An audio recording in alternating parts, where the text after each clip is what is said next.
Sun Wukong dan kera batu terus berlari dengan cepat. Wukong tiba-tiba berhenti dan berkata, "Tunggu sebentar." Mereka melihat kepulan asap hitam dan putih di hadapan mereka. Dan ada sesuatu di dalam kepulan asap itu. Di bawah tahta Siti Garba, ada dua pelindung pakaian hitam dan pakaian putih. Mereka berdua siap siaga menjaga aula milik Siti Garba. Kera batu penasaran dengan orang berpakaian hitam dan putih itu. Wukong berkata, "Itu adalah anak buah Siti Garba." Wukong berkata, "Selain mereka masih ada yang lain." Orang yang dimaksud Sun Wukong perlahan menampakkan dirinya. Dia adalah monster kuda berkepala dua. Dia berkata, "Orang yang masuk wilayah aula kosong tanpa izin akan dibunuh tanpa ampun." Kera batu dengan senang hati menerima tantangan itu.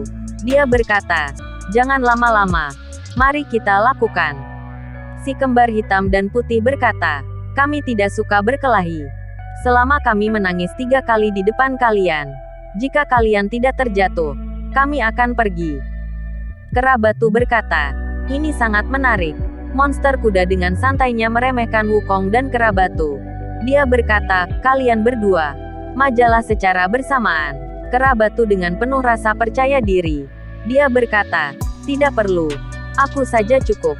Melihat keberanian kera batu, monster kuda langsung menanyakan namanya. Kera batu pun terdiam atas pertanyaan itu. Melihat kera batu yang terpojok atas pertanyaan itu, Wukong pun menjawab pertanyaannya.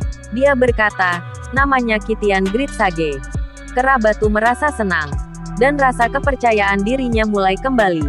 Wukong berkata, "Saya adalah saudaranya. Nama saya Sun Wukong."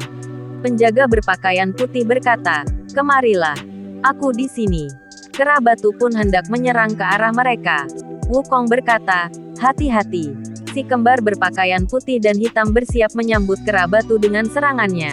Mereka berdua menarik nafas, dan membuat tubuhnya membesar. Si kembar putih hendak melepaskan serangan dan berkata, "Terimalah ini." Melihat itu, kera batu benar-benar kaget. Wukong berkata, "Jangan memukulnya terlalu keras." Si kembar hitam dan putih pun membuka mulutnya, dan mengeluarkan serangan gelombang hijau dan biru. Dalam keadaan belum siap, kera batu berusaha menahan gelombang serangan itu. Akan tetapi, serangan gelombang suara yang dilakukan oleh si kembar hitam dan putih begitu kuat, kera batu tidak bisa menahannya, sehingga dia terpental cukup jauh. Dan di sisi lain, kita lanjut ke episode 47. Di mana roh darah bumi telah hadir di hadapan Tathagata dan Guayin. Dia berkata, "Guayin, Anda mungkin berpikir aku adalah iblis jahat. Tapi saya jelas membawa pulang Anda. Sementara Raja Kebajikan diam-diam ingin membunuh Anda." Guayin menjawab, "Karena saya tahu bahwa Anda adalah iblis jahat. Mengapa repot-repot mengatakan lebih banyak?" Roh darah bumi berkata, "Tathagata, lihatlah niat membunuh yang kuat telah menyelimuti Guayin." Tathagata begitu kaget. Niat membunuh Guayin jadi meningkat. Namun dia hanya terdiam melihatnya. Guayin menjawab, "Aku sudah mengetahuinya." Tathagata terkejut mendengar itu. Roh darah bumi berkata, "Hanya ketika peninggalan iblis masuk ke dalam tulang dan sumsum, bayangan gelap ini dapat muncul di bayang-bayang Anda." Guayin menatap tajam roh darah bumi. Dia berkata, "Roh darah bumi, apakah kamu sudah selesai?" Roh darah bumi berkata, "Guayin, pada kenyataannya, dengan kekuatan tertinggi Anda di surga, peninggalan iblis saya tidak dapat mempermalukan Anda sama sekali. Jika tidak, tapak tangan Dao Taizun sudah membunuh Anda sejak kejadian itu." Emosi Guayin benar-benar di luar kendali. Dia berkata, "Bicara omong kosong. Beraninya Anda memfitnah Taizun. Jadi saya harus membunuh Anda." Di saat yang sama, roh darah bumi mengaktifkan kekuatan matanya. Mata merah kelilipan. Mata merah roh darah bumi adalah salah satu trik ajaib bermata empat. Bisa melihat pikiran musuh, memprediksi gerakan lawan, dan juga bisa melihat melalui kekurangan di dalamnya. Setelah berhasil melihat dengan mata merahnya, roh darah bumi berkata, "Ribuan tangan dan lengan, padat seperti hujan, trik yang sangat ampuh." Seperti yang diprediksi dengan mata roh darah bumi, Guayin pun menyerang. Dengan serangan 1000 tapak Buddha, Guayin ke hadapan roh darah bumi. Akan tetapi roh darah bumi tidak bisa diremehkan. Dengan kekuatan matanya yang bisa membaca kelemahan dan pergerakan lawan, dia dapat dengan mudah menghindar dari serangan Guayin. Tathagata merasa Guayin benar-benar aneh. Dia berkata dalam hati, kemarahan rasa kebencian ini bukan niat membunuh yang biasa. Roh darah bumi berkata, apakah karena saya mengatakan yang sebenarnya, Anda menjadi seperti ini? Guayin merilis kemampuan terkuatnya, dan roh darah bumi sudah terkepung ribuan tangan dari Guayin. Melihat serangan dari Guayin, Tathagata kaget dan berkata, saya belum pernah melihat gerakan seperti itu oleh Guayin. Roh darah bumi berkata, meskipun 1000 tangan dan lengan, kecepatan yang sangat cepat untuk menutupi semua celah, Guayin trik ini dapat dipatahkan. Roh darah bumi berkata, karena tidak bisa dihancurkan, itu hanya bisa diserang. Dan dia memutar, dan membentuk pusaran yang sangat cepat. Serangan mereka beradu. Akan tetapi Guayin tidak mau kalah.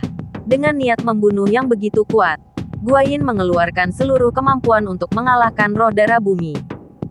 Dan satu tapak tangannya berhasil mengenai tubuh roh darah bumi.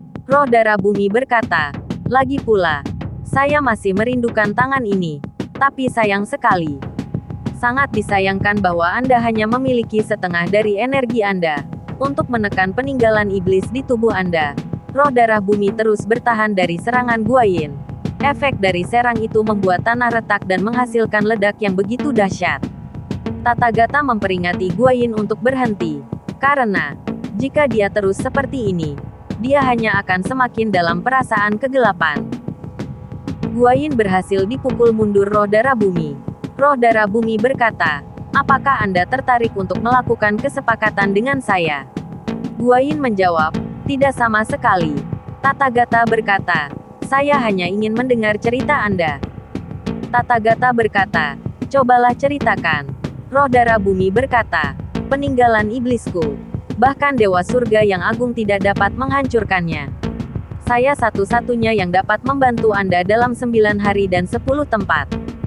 Tathagata berkata, apa yang harus kami lakukan? Guayin berkata, ekor rubah mulai terlihat.